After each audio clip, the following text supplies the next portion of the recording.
jikalau saya mendalami sifat-sifat daripada lingkungan, sifat-sifat dari alam, dan itu bagi saya itu adalah fisika. Untuk bisa mengerti itu, kita tidak bisa hanya memanfaatkan bahasa sehari-hari atau pemikiran-pemikiran saya hari ini yang saya tulis dengan bahasa biasa. Tidak mungkin 50 tahun lagi orang membacanya akan menginterpretasikan seperti apa yang saya pikirkan tersebut.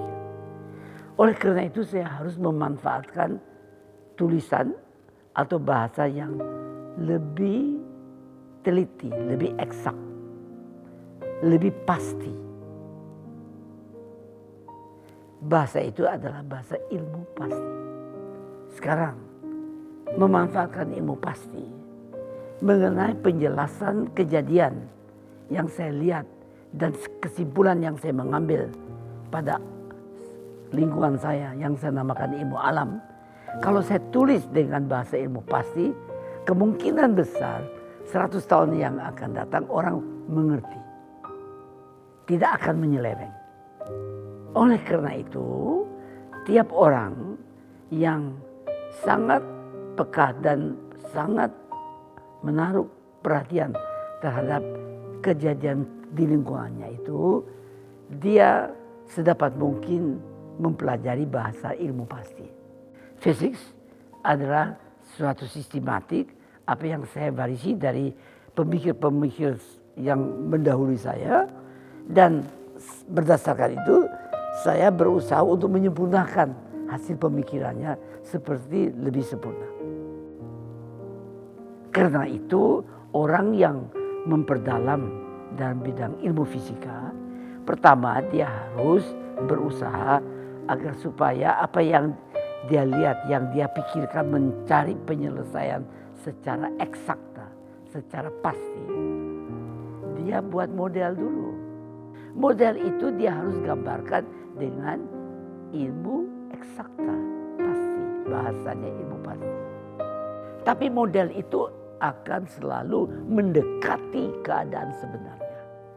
Untuk menjawab perbedaan antara sebenarnya dan model itu, maka saya membuat percobaan-percobaan.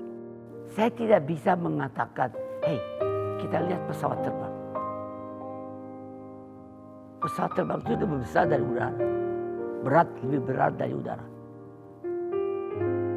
Dalam keadaan apapun, kecepatan apapun, dikenakan angin, dikenakan angin ke atas, termik dan sebagainya, dia bisa selamat. Padahal di dalamnya ada manusia. Saya kerja dalam satu tim mengembangkan itu. Airbus A300 ini dikembangkan di perusahaan di mana saya tahun 65. Waktu itu orang semua pakai aluminium. Saya mengadakan riset, bukan saya sendiri. Dengan satu tim. Riset memanfaatkan materi yang lebih ringan dan kuat. Saya berikan percobaan. Kita ambil carbon fiber. Carbon fiber dari mana? Dari orang bisa membuat itu baju dari nylon. Itu nylon kecil, itu dikarbohidrat, dijadikan arang. Kuat itu. Nah, saya dulu bekerja begitu. 50 tahun yang lalu. Bagaimana ngitungnya?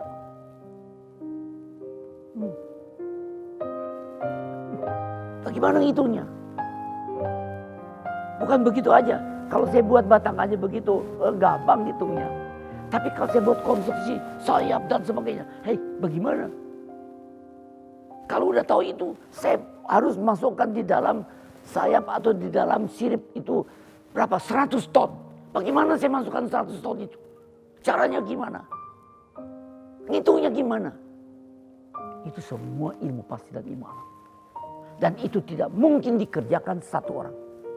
Tapi yang mempunyai ide harus satu orang. Saya pernah mimpi itu. Waktu masih muda. Sekarang 81 saya nggak mampu. Bukan nggak mampu. Saya sudah berikan apa sesuai kemampuan saya. kepada umat manusia, kepada bangsa saya, kepada keturunan intelektual dimanapun Anda berada. Pembudayaan, pendidikan, pengembangan, kemampuan, dan keterampilan sumber daya manusia. Karena itu kita harus belajar membuat estafet. Kita harus mempersiapkan apa yang masalah yang kita hadapi itu, yang kita selesaikan bisa diberikan kepada generasi penerusnya. Dan generasi penerusnya harus dididik dan diberikan pembudayaan, proses pembudayaan pendidikan yang lebih jitu sehingga dia kualitasnya lebih baik dari generasi sebelumnya. Kita harus konsisten, jangan bosan. Jangan tiba-tiba mau selesaikan 1000 macam, baru ini selesai, pindah dari selesai. Nggak jadi tuh. Jangan mau sendiri, jangan semua dirahasiakan dulu dirinya, terbuka dong. Tapi kalau Anda bilang, saya bekerja di perusahaan A, saya dengan perusahaan tersebut mengembangkan produk yang unggul, gini, yang kompleks, dengan timnya.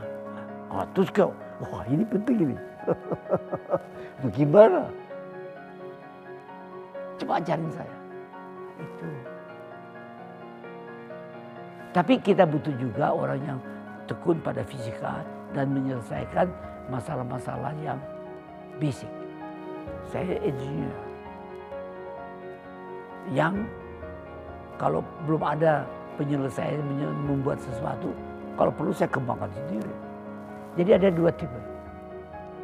Ada tipe fisika yang larinya nanti seperti Pak Habibie.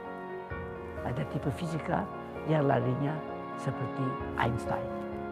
Jadi saya harapkan supaya yang ikut dalam lomba karya tersebut nanti kalau tamat SMA pilih yang tepat ya. Yang dibutuhkan oleh masyarakat Anda. Penguasaan ilmu pengetahuan dan teknologi bukan hak prerogatif dari suatu bangsa, satu suku, satu agama, satu ras. Tapi hak prerogatif yang diberikan kepada kehidupan makhluk yang namanya manusia.